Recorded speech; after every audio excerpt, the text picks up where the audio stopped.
Hello, my fellow hikers. This is Jane Andrianova. I am a registered hiking guide in Oregon and California, Northern California, Southern Oregon to be exact. And today I wanted to talk about clothing and hiking gear. What do you need to bring when you're hiking in the wilderness, specifically in the mountains? So I get this question asked a lot by friends and family or people visiting, what do I need to bring? Because it's just so unpredictable. You don't know what to expect from the weather here. And primarily it's because of the elevation. It's all about elevation. The higher you are, the colder it is, or windy, or rain, or snow. I mean, it could be anything. So layers is the option. Everybody who's asking me about it, I just tell them layers. You might be hearing an airplane passing by, which is very uncommon here, but it does happen. So I'm just gonna take it a second in case it's too loud because it's right above me.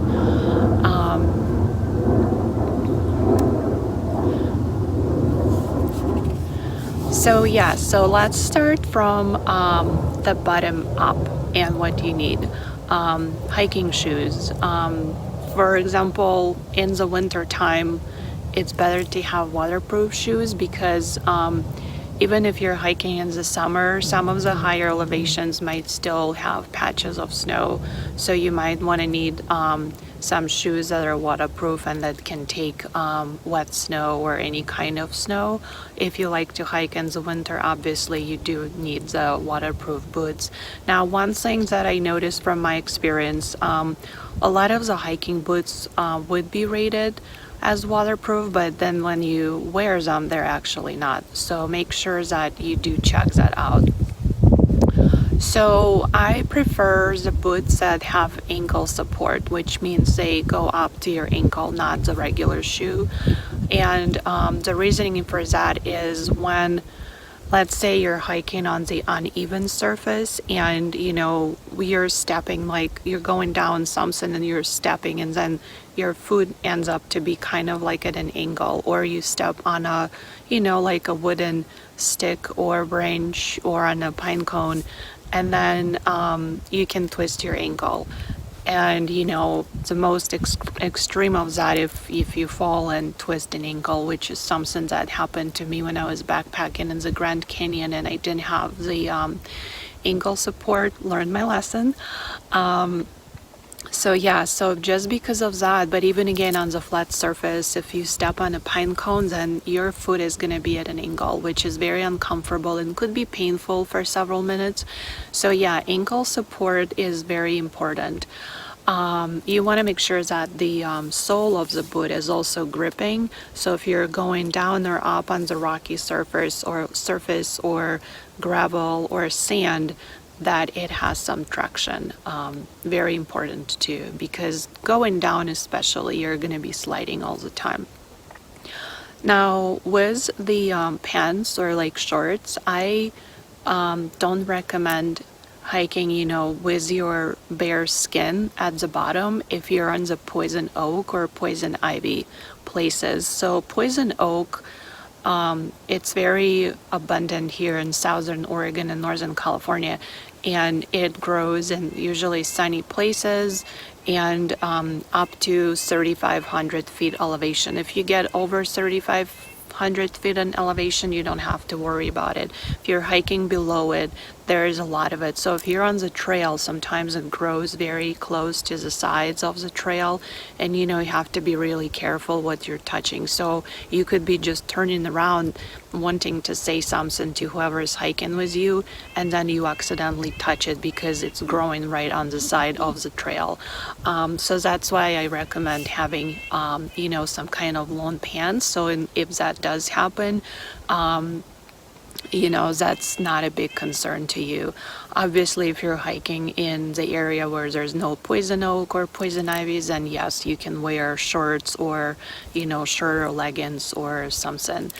And also another reason why I like longer pants, because again, the weather could be unpredictable. It could be 80 down at the city where you left from, and then it could be, like in the 60s or something when you get to the trailhead. And then if it's after 5 p.m. or so, it does start to cool off. So you might be in the 50s even in the summertime.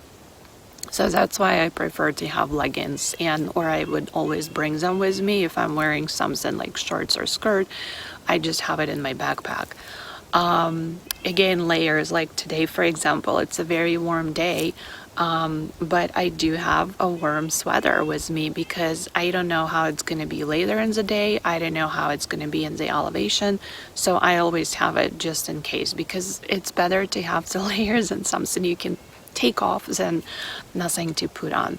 I mean, I still carry gloves even though it's pretty warm, because I do hike in higher elevation and it could be cold. And right now, the way the seasons are in the spring or late fall, you could be hiking right now. There's sunny and warm, but just 2 days ago I was hiking in the snow. So in there, and where I'm sitting right now, I'm looking at the mountains right in front of me, and I'll try to show it at the end. I don't know how the camera is going to pick it up because of the sun reflection, but the mountain tops I'm looking at, they're covered in snow, and I don't have any snow here. So it's just 3,000 difference in elevation between me and the mountains 20 miles away from me.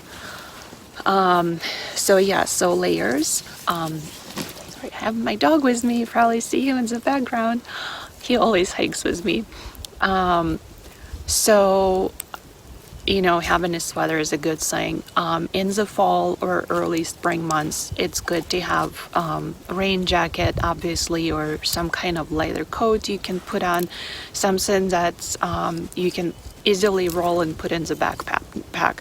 Not heavy coats that you can't put in the backpack. Those are not fun, because you don't want to be hiking and carrying a coat, right? Hats and gloves are also nice to have. Even if it's springtime, you could still get into places where it could be cold. So again, layers, and there were so many times in the summertime where I would go somewhere and I would put my gloves, I would put my hat, and I would put my jacket on. Especially if you're going to watch sunset somewhere, or if you're at the coast, those are very important things to have. Now, what do you need to have in your backpack besides extra clothing and stuff? Obviously, water. If you're hiking, there's a big elevation change from where you started to the end. And if you're especially going up and it's a sunny day, you are going to need to drink water. If you're hiking in the elevation, it's probably going to be dry. So you are going to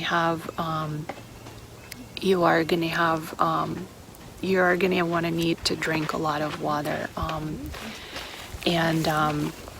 Sorry, someone is passing by on the trail.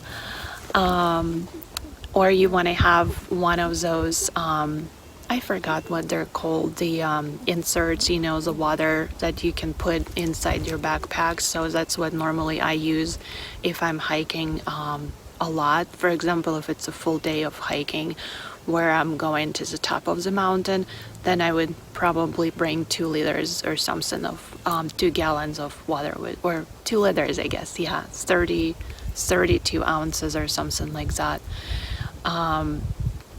You might also, obviously, phone or something to take pictures. Snacks, you want to have your snacks. A lot of times when you're hiking, you don't feel like you're hungry, or when again, you're going up in elevation or it's very dry and hot, you don't feel like you're thirsty and you don't feel like you are hungry. But then the second you start eating or drinking, you realize that, oh, I am hungry. So it's actually even more common in the desert if you're hiking in the desert, because it kind of the body doesn't understand that it's hungry and it needs the energy. So you want to have some snacks with you. You want to have you know, plenty of water. And if you're hiking with a dog, make sure that your dog gets plenty of water too. Now, if you're hiking in Northern California or Southern Oregon, a lot of the hikes have actually creeks or some, you know, running water from the snow melt. And if you know there's water, then obviously you don't have to carry water for the pet, because they can just drink it out of there, or they can even go in there and, you know, refresh and stuff, or you can refresh as well. But it's not good for drinking though for people, but pets can drink it. I think that's all I wanted to share in this video about the clothing and the backpack.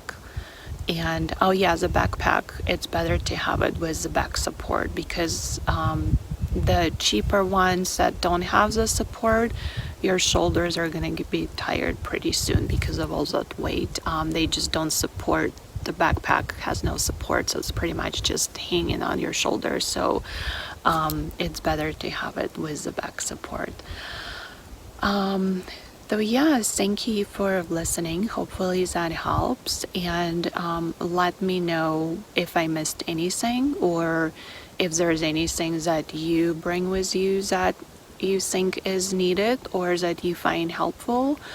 And I would be glad to read it. And if you have any more questions, you can also leave a comment, or you can reach out. Yeah, so I'll see you guys soon in the next video. Yeah, and as I promised,